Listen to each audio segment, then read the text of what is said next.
Now let's get down to one of the big questions here. Firstly, do Google Maps matter now that AI is starting to take away from search? And the question I have for everyone who's watching this is, have you used something other than Google to search recently? Well, one thing hasn't really changed too much about my search habits is that I'm still using Google when I'm trying to find local businesses like a restaurant.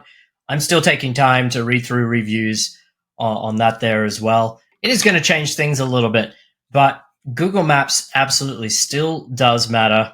And this is a quick breakdown of how the Google search results still appear. There's starting to be a little section at the top with AI overviews. They have been rolling that over just over the last couple of weeks for local searches.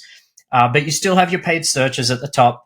That's your Google local services ads. Sometimes your typical Google ads are there. But Google Maps is still showing in this next section.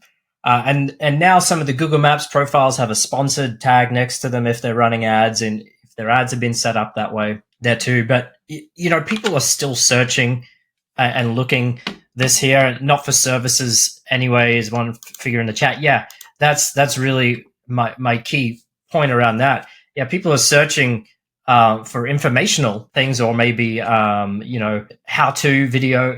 A lot of that's on video content, but looking for a local business is still here as well.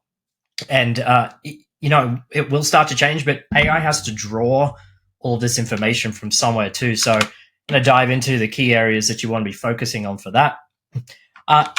This is what happens with the Google Maps profile. If you're not quite familiar with how Google business profiles rank, they rank differently to a website.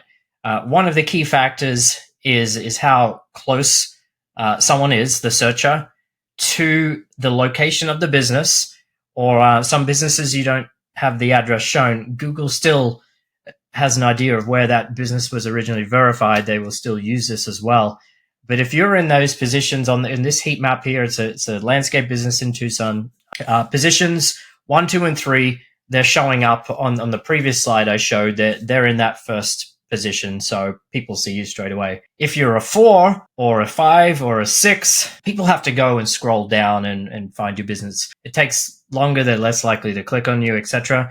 And there's one little 8 over there as well, and they're probably not going to get seen there too.